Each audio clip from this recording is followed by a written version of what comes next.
Thomas and the Old Oak Tree, written by Richard Jordan. Thomas the Tank Engine was having a splendid day. He was making good time with Annie and Clarabelle and was early at each station. "Just like clockwork," Thomas's driver would say.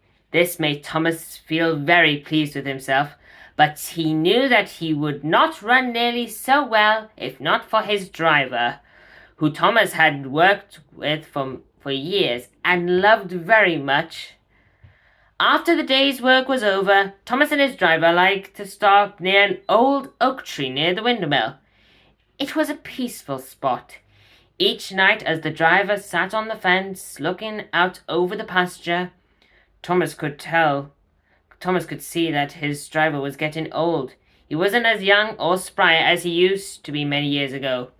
Soon he would have to retire, which made Thomas feel very sad. "Don't worry, Thomas," his driver said. "We will always be good friends no matter what happens."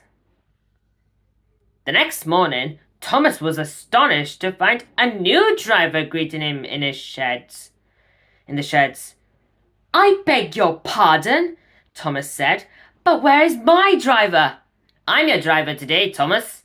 We got an early train. Be quick now." Thomas's journey didn't go nearly as smoothly as it had yesterday. The new driver didn't have the same finesse with the regulator as Thomas's driver had, but Thomas was far less worried about the ease of the journey. He was concerned for his driver. "Has he retired after all without saying goodbye?" Thomas thought to himself sadly. The following morning, and the morning after that, Thomas still didn't see his driver, and he was so busy that he didn't get a chance to find out what had happened.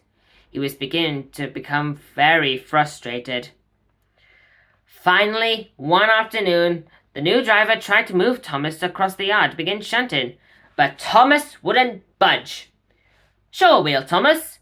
The Fat Controller is counting on us. I'm not moving from this spot until you tell me where my driver is," Thomas spluttered. The new driver looked down at his feet. The fireman looked nervous too. "Are you certain you wish to know?" the driver said. "Yes! Please tell me!" Thomas asked with feeling. Your driver is very sick, Thomas. Very sick indeed." Thomas's eyes widened. "Sick?" asked Thomas. "Like Bill and Ben's coughs and sneezels?" "No, Thomas. It's worse. Much worse." The new driver explained everything. Thomas couldn't believe what he was hearing. One word stood out apart from the rest. Terminal. Later that evening, Thomas returned to his shed feeling depressed. His driver was gravely ill and there was no way to help.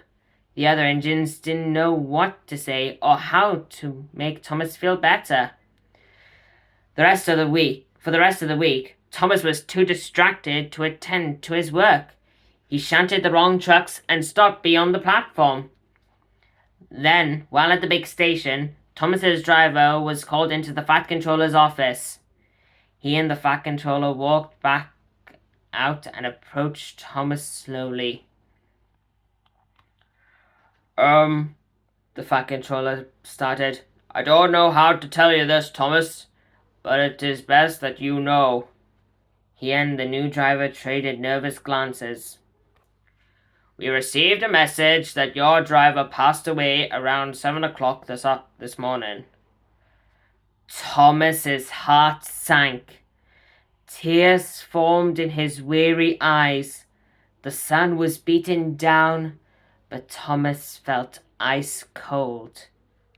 Then he remembered what his driver said about being friends no matter what, and amidst the tears he had a thought. "Sir," Thomas said meekly, "I want to honor my driver in some way, but I don't know what that might be." The Fat Controller smiled. "He thought you might ask that." What do you mean?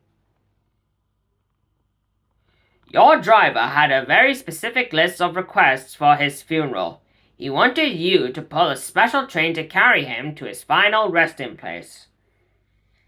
And where might that be? A place you know very well. The old oak tree, Thomas said, smiling. It was only fitting for Thomas's special coaches, Annie and Clarabelle, to be used for the special train. Some of the seats were removed to make way for the casket. Together, Thomas, his coaches, his driver, and family made their way to the old oak tree, where Thomas was able to say goodbye. I will miss you, Thomas sighed, and thought he felt sad. He also felt happy, because he knew that even though his driver was no longer here, whenever Thomas visited the old oak tree, his friend would still be there to share it with him.